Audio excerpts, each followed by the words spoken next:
Fala meu amigo, beleza? Tudo bem com você, cara? Seguinte, o objetivo desse vídeo é te contar um pouco sobre a história da perfumaria, mas não fazer isso como sendo um historiador ou algo do tipo. É mais uma conversa entre brother mesmo, cara. Eu vou começar sem enrolação, cara, te explicando a origem da palavra perfume, que é um tanto quanto curiosa, ó. A palavra perfume, ela vem da junção de duas palavras do latim, a palavra per, que significa através, e a palavra fumo, que significa fumaça. Então seria perfume através da fumaça. Mas por que raios fumaça, cara? Isso acontece porque quando o homem descobriu o fogo, ele saiu queimando todos os negócios. Olha que bicho esquisito, né? E ele começou a reparar que o cheiro das coisas mudavam depois de você pegar e oxidar, você colocar fogo no caso. Por isso, através da fumaça, perfume. É assim como os cheiros eram mais transmitidos antigamente. Mas a real é que rastrear a origem do perfume é muito complicado, cara. Porque sabe-se que há 4.000 anos atrás, mais ou menos, os faraós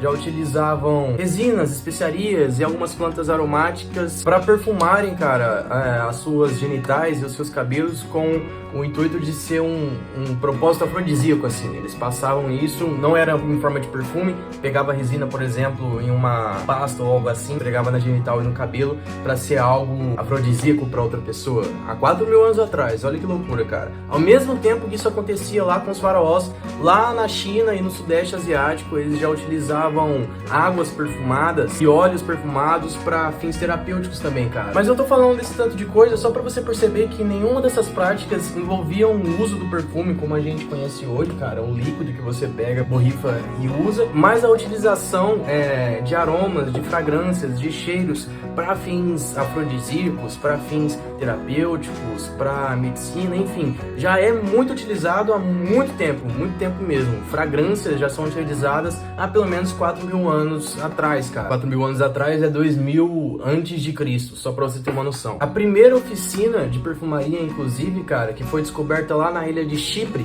em 2003, data dessa época, de 2.000 anos antes de Cristo. E uma curiosidade, o primeiro perfumista foi, na verdade, uma mulher. Ela também data dessa época aí, e ela fornecia pomadas perfumadas pro rei da Babilônia, cara. Bem interessante. O nome dela era Taputi. Os gregos também têm seu lado nessa história, eles também queimavam incenso, eles gostavam de queimar um incenso. E os romanos, cara, eles jogavam águas perfumadas até mesmo nos seus próprios animais para deixar eles cheirosos. Então, você vê um cachorro perfumadinho assim lá no Império Romano há 2.000 anos atrás, não era algo muito surpreendente, não. Mas a perfumaria moderna, da forma com que a gente conhece hoje, cara, ela surgiu lá na Itália, mais especificamente em um monastério, o monastério de Santa Maria Novella, onde os monges, eles fabricavam poções medicinais à base de ervas, e foi de lá que a primeira água de colônia foi encomendada por uma rainha, cara. Ela foi encomendada por Catarina de Médici em 1553 e se chamava Aqua della Regina, ou Água da Rainha, pela tradução. Inclusive, o perfumista dessa rainha aí, o René Bianchi, ele levou seus conhecimentos para a França, onde o rei Luís XIV, cara, havia implantado o hábito de perfumar luvas e perucas à corte francesa. É por isso que, inclusive, até hoje, o perfume, ele é associado a um artigo de luxo, cara. É algo que vem desde aquela época, já era considerado algo de luxo, e culturalmente falando, isso foi mantido. Até hoje, os perfumes são considerados um artigo de luxo, não só lá na França, que é onde foi começado a difundir esse hábito de perfumar as perucas, as luvas, mas também em todo o mundo. O perfume ainda é um artigo de luxo. Em 1709, o italiano Giovanni Maria Farina registrou na cidade alemã de Colônia a primeira fragrância a ser comercializada, a Eau de Cologne. Mas, cara, foi somente na segunda metade do século XIX que a perfumaria surgiu da forma com que a gente conhece hoje. E isso aconteceu por conta da invenção da extração de óleos essenciais por solventes, que aconteceu lá em 1873, também na síntese da cumarina, que aconteceu em 1868, e da vanilina, que aconteceu lá em 1877, cara, o que ampliou exponencialmente a paleta de possibilidades que um perfumista tinha. Era possível você misturar ingredientes naturais com ingredientes sintéticos a fim de criar cheiros únicos. Isso expandiu muito as possibilidades dos perfumistas. De lá pra cá, cara, em cada época da humanidade humanidade, a gente vem presenciando a evolução da perfumaria, a modo de que a perfumaria sempre vai representar uma característica predominante da época. Isso se chama Zeitgeist, é uma palavra em alemão, é o espírito do tempo. Em 1882, por exemplo, nascia o Fougère Royale, que foi o primeiro perfume a utilizar na síntese de um acorde as notas de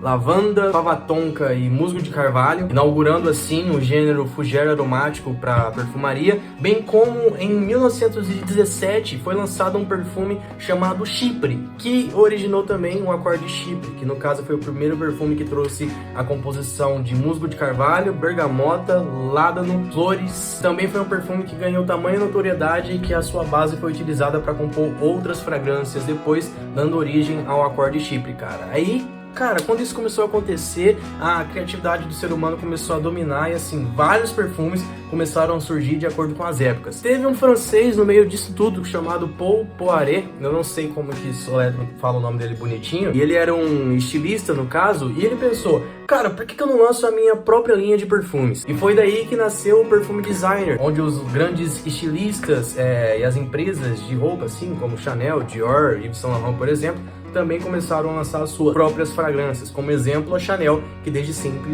tem perfume também. Há pelo menos 100 anos a Chanel já comercializa perfume. Mas enfim, só voltando ao papo de como cada época representava a fase da perfumaria, cara, ali no entre guerras, entre a década de 20 e de 30, muitos perfumes de couro e de tabaco começaram a surgir e o principal público que utilizava esses perfumes era o público feminino, porque elas queriam representar a sua independência, cara, e a sua força. Então elas usavam perfumes de características masculinas. Na década de 40 e de 50, depois que teve os horrores lá da Segunda Guerra, a perfumaria deu mais uma romantizada. Os perfumes ficaram mais românticos e mais intensos também. 60 e 70 foi simbolizado pela libertação, e foi aí que perfumes de um apelo mais natural começaram a surgir, como os Chypres ganhando popularidade, cara, os perfumes cítricos e os florais verdes também. E foi nessa época que o homem começou a se conscientizar e começou a aceitar mais a cultura de se perfumar, porque até então isso era um tabu pro mundo do homem. Os anos 80 foram marcados por perfumes bombásticos, já que tudo naquela época lá, naquela década, envolvia excesso, cara. Mulheres, drogas e rock and roll, era tudo excesso, enquanto os perfumes dos anos 90 começaram numa estética mais limpa por conta da crise sanitária de AIDS, então os perfumes tinham esse apelo mais limpo mesmo, mais clean, perfumes como o CK1, Aqua de Dior surgiram, e mais pro final da década de 90, os perfumes começaram a ficar mais adocicados, mais baladeiros, foi quando o Le Male, por exemplo,